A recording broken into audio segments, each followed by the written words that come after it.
The Elder, known as Ones, drifts through the Grand Archive. Galaxies swirl in containment fields to his left. To his right, a symphony of dying quasars is frozen in time. The air does not exist here, yet it feels heavy with the weight of ages. Ones has seen nearly everything. Or so he thought. He seeks novelty. He seeks surprise. It has been 10,000 years since he felt true wonder. A very long time to be bored. His long, six-fingered hand hovers over a luminous display. It shows the inventory from a forgotten quadrant. Most of it is dust and echoes. Standard cosmic debris. But one signature is wrong. It is impossibly small. It is insignificant. Yet it burns with the energy of a G-type star.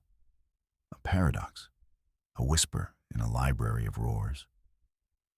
This is worth investigating. Ones follows the signal down silent, crystalline corridors. His form glides over floors that reflect the birth of nebulae. He stops before a simple obsidian pedestal. On it sits a small, white vessel. It is made of fired clay, a ceramic. It has a delicate handle, a simple curve for a lip. You recognize its shape immediately. It is a teacup, a perfectly ordinary human teacup, except for the impossible thing it holds inside. A swirling golden sphere of plasma hangs within its walls. A miniature sun. It radiates a gentle, impossible warmth. Ones has cataloged black holes used as paperweights. He has seen civilizations use nebulae for paint. But this is new. This is beautiful foolishness. This is the sort of thing that gets you remembered. The Elder, Ones, leans closer. His multifaceted eyes analyze the porcelain. The cup is ancient. Its atomic structure is stressed. It has seen things no teacup should ever see. The star within is stable. Perfectly so. It is a miracle of engineering. A feat of star science that should not be possible. How could a primitive race achieve this? And why would they put it in something so fragile? So domestic. He feels a pull toward the object. It is more than curiosity.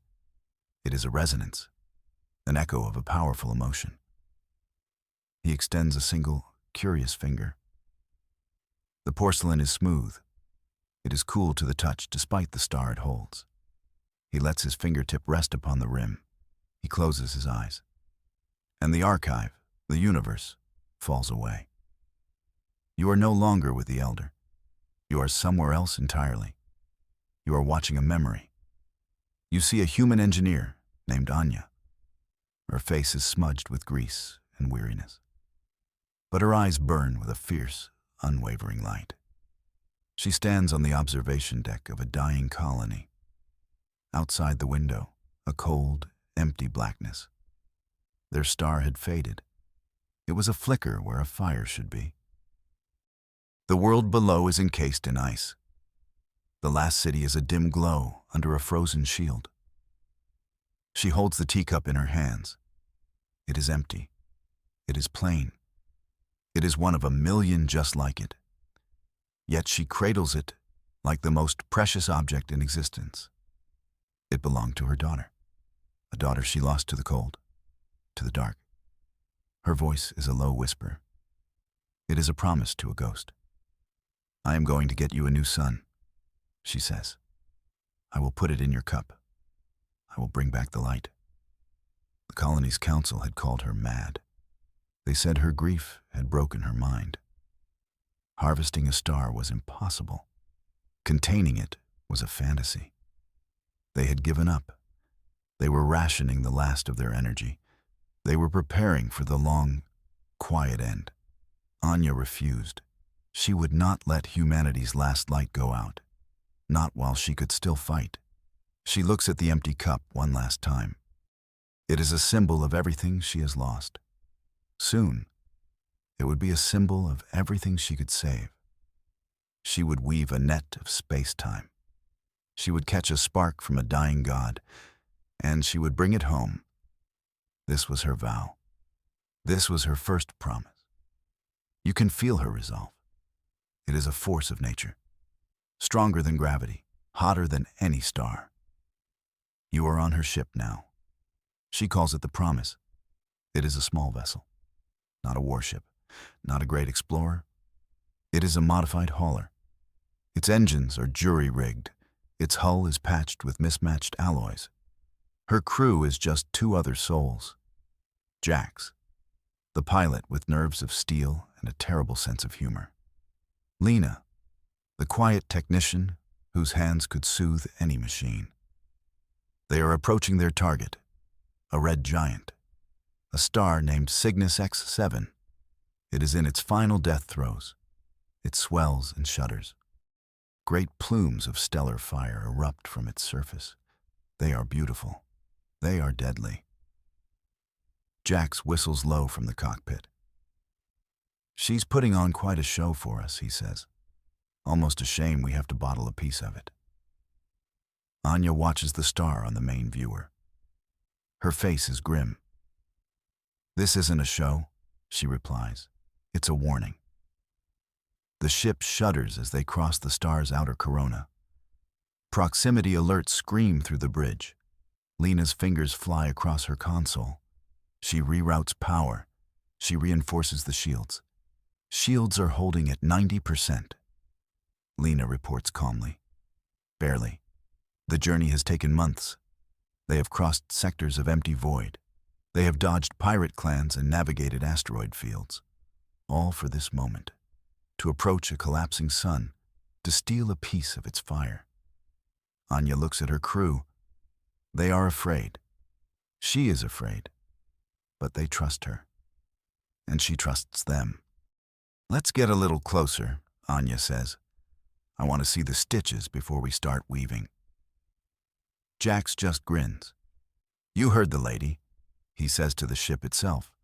Time to dance with the devil. You watch as Anya moves to her station. It is a strange device in the center of the ship's lab. She calls it a temporal loom. It is her own invention. A ring of silver alloys and crystalline emitters. It hums with a low, resonant power. This machine does not weave thread. It weaves the fabric of reality itself. It folds time. It stitches space. It creates containers for impossible things. Anya puts on a pair of specialized goggles. She holds her hands over the loom's control surface. Light flows from her fingertips into the machine. A holographic image appears in the center of the ring. It is the Teacup, rendered in shimmering blue light. She must build its containment field, a matrix of stabilized space-time, and she must build it here, in the heart of a stellar storm. Lena, I need a direct feed from the stellar core, Anya says. Her voice is calm, focused. I have to match the containment frequency to the star's quantum signature. Lena nods. Feed is active. It's chaotic, Anya. The core is starting to collapse. The urgency is clear. They are running out of time. The star is dying.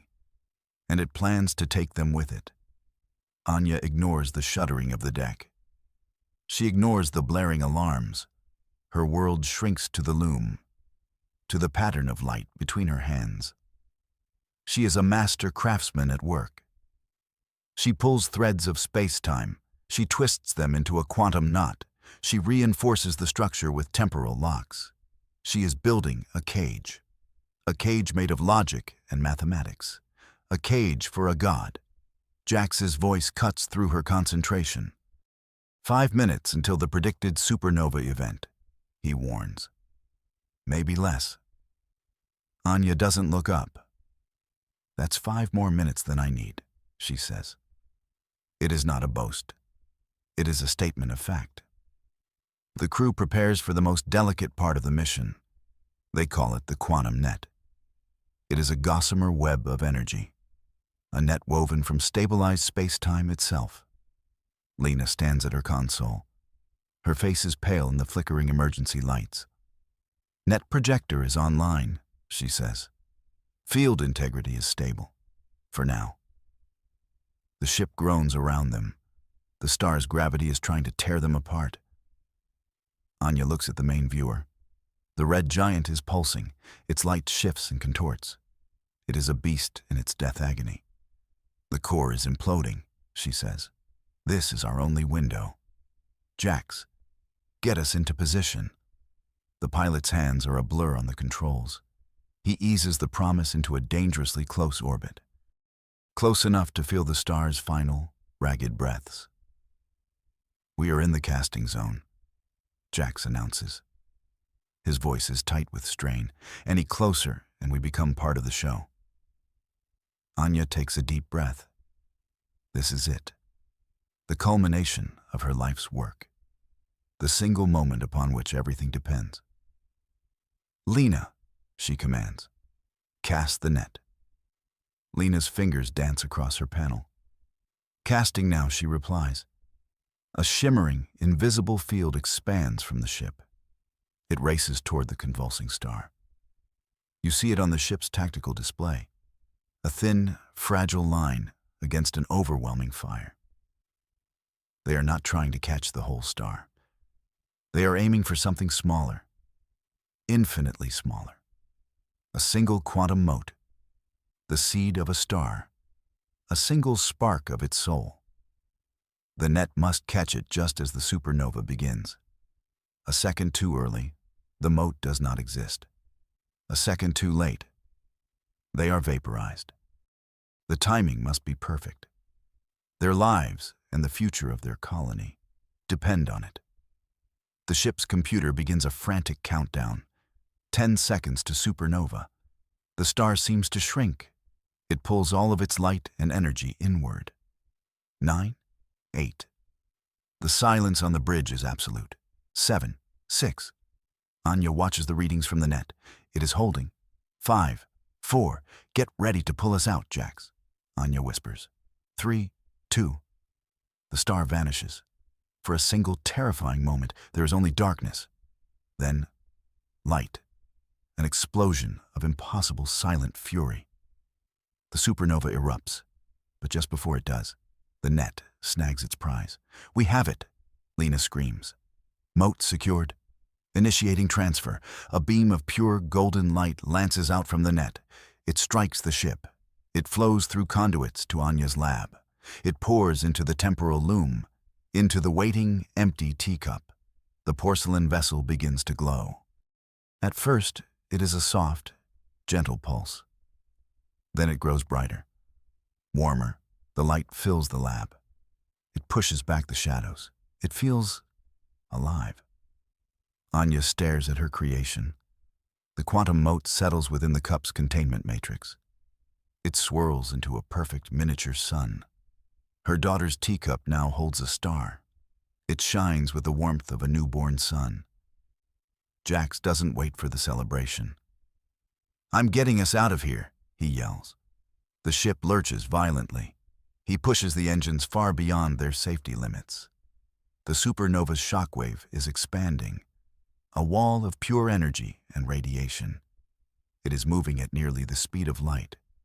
They cannot outrun it. They can only hope to survive it. The Promise shudders and screams as the wave hits them. The journey home is long. It is quiet. The ship is a wreck. The supernova's death throw had torn them apart. They lost their primary engines. Their long-range communications are gone. They are limping through the void on backup power. A ghost ship drifting in the silent dark. But they are not without hope. They have their prize. The teacup sits on a pedestal in the middle of the bridge. Its tiny sun pulses with a steady, life-giving beat. It provides more than just light. It radiates a gentle warmth that keeps the crew from freezing. It generates a small energy field, a field that powers their most critical life support systems. The star they captured is now keeping them alive. It is their hearth, their campfire in the endless night. Jack spends his time patching the ship's wounds. Lena works to keep their fragile systems running. Anya watches the teacup. She sees more than a power source. She sees the future. She sees green fields under a golden sun. She sees children playing without fear of the cold. She sees her promise fulfilled. The cost was high, but the prize was worth it. They are weeks away from home, their home, the last bastion of their people. Hope is a tangible thing on the battered bridge. It has a soft, golden glow.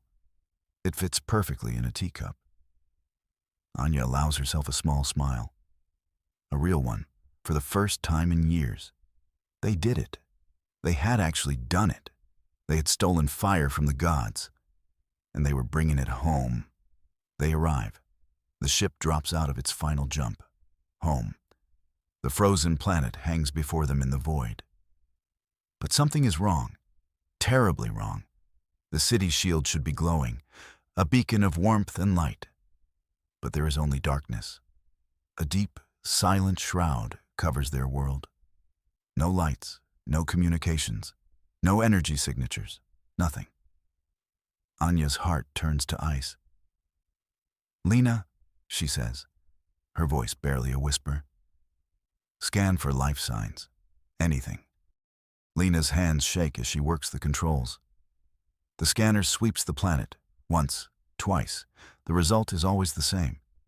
Negative. No life, no technology, no anything. The silence is absolute.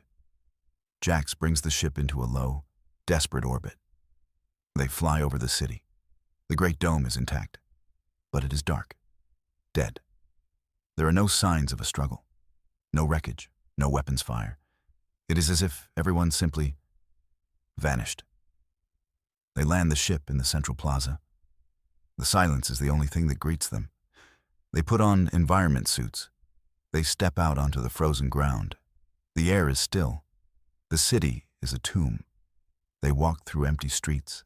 They pass empty homes. Everything is in its place. A datapad left on a table. A child's toy dropped in the snow. But the people are gone.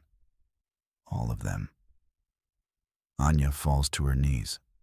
A single choked sob escapes her lips. They were too late. While they were fighting a star, a strange blight had swept through their world. It left nothing behind, not even ghosts. Anya is now the last of her kind. Jax and Lena succumbed to the same silent blight weeks later. Their bodies now rest in the frozen city. Anya is alone, utterly alone. She sits on the bridge of the promise. The ship is her tomb now, the city her graveyard. The only other living thing is the star in the teacup.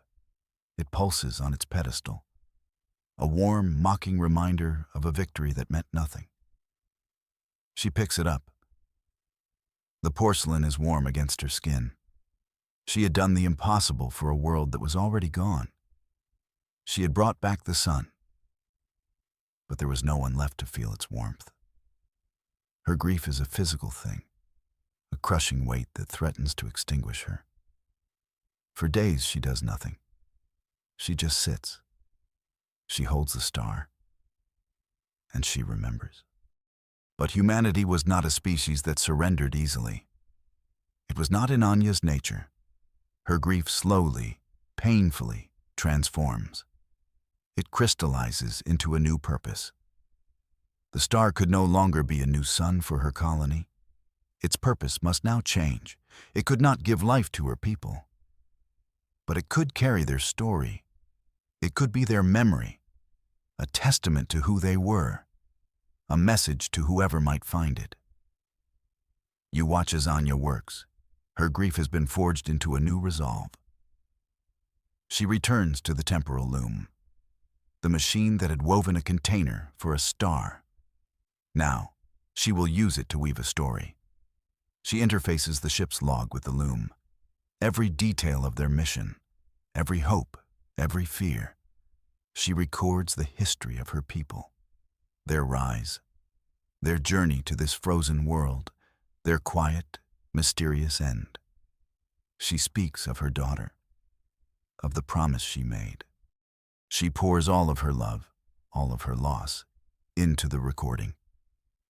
Her voice is the last human voice in the universe, and she entrusts it to the star. She carefully encodes the entire story into the teacup's containment matrix.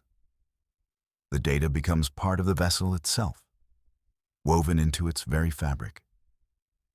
The teacup is no longer just a container. It is a final testament, a testament of human hope and of human loss.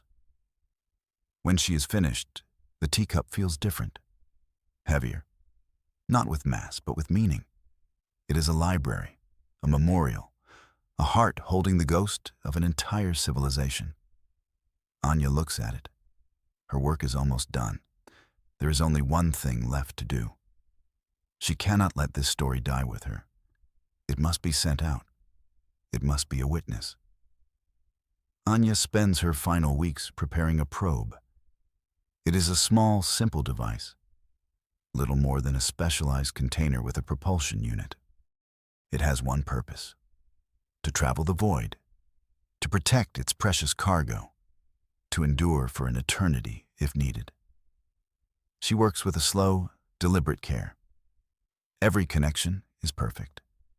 Every system is triple-checked. This is her last act, her final message in a bottle. She places the teacup inside the probe. It rests on a small velvet cushion, a star in a porcelain shell, in a metal box. She seals the probe. She carries it to the ship's cargo bay. The outer doors open onto the silent, star-dusted blackness. There is no ceremony. There are no goodbyes left to say. There is only the quiet hum of the probe's systems. Anya presses a single button. The probe accelerates. It shoots out from the ship, a tiny fleck of metal against the infinite void. It grows smaller and smaller, until it is just another distant light, another star in the sky. Anya watches until it is gone. Her promise is fulfilled. Her story is now immortal. She can finally rest. The elder, Ones, pulls his hand back from the teacup. The vision fades. He is back in the Grand Archive. The silent, crystalline halls surround him. But the universe feels different now, less empty. He has just witnessed the life and death of a species. He has felt the grief and resolve of its last survivor. Anya. He knows her name. He knows her heart. He looks at the teacup with new eyes. He had first seen it as an anomaly, a clever piece of engineering, a curiosity. Now he understands. This was never a weapon. It was never a power source. It was a heart. It was a promise to a lost child. It was the final, desperate prayer of a dying race. A prayer for remembrance. Ones feels an emotion he has not felt in millennia. A profound empathy. A connection to this long-dead human. Her struggle. Her sacrifice. Her unbreakable hope in the face of absolute despair. It moves him. It changes him. He realizes this artifact has given him a gift. The wonder he had been seeking for so long. And with that gift comes a responsibility. The human Anya had cast her memory into the void. She hoped someone would find it. Someone would understand. By sheer chance, someone had. And not just anyone. A being with the power to grant her final, unspoken wish. The elder decides. He will not let her story remain a curiosity in an archive. He will honor the human's final wish. He will give her star a home. He will become the keeper of her memory. It is a duty he accepts without hesitation. Anya's story deserves more than a dusty shelf. It deserves to be seen. It deserves to shine. Ones carefully lifts the teacup from its pedestal. The tiny sun within pulses gently. It seems to recognize him, to trust him. He cradles it in his hands. He knows exactly where it belongs. The elder travels to a special place in the archive, a place few have ever seen. You follow him into a vast, open space. There is no ceiling, only the endless, living cosmos. This is the Garden of Lost Lights, a sanctuary for unique and beautiful star-born phenomena. Orphaned stars, fading pulsars, nebulae that paint forgotten histories. It is a memorial garden on a cosmic scale. One drifts to the center of the garden. He holds the teacup aloft. He knows he cannot leave the star inside its porcelain prison forever. The cup is a memory, but the star is a life. It deserves to be free, to shine as it was meant to. With a gentle thought, he deactivates the temporal loom's containment field. He opens the cage. The miniature sun floats out of the teacup. It drifts into the garden. It expands slowly. It finds its place among the other lonely lights. It does not burn with the fury of a giant. It shines with a soft, warm, golden light. The light of a promise kept. The light of a mother's love. The light of humanity's stubborn, beautiful soul. It hangs in the darkness, a single, perfect, golden star. The elder, Ones, floats back. He watches the new addition to his garden. It is the smallest star there. But to him, it is the brightest. It is now a permanent part of the cosmos, a testament to the human who kept a sun in a teacup. Her story would never be forgotten, not as long as this single, gentle star continued to shine. And in the silent halls of the Grand Archive, a being who had seen everything finally had a favorite star,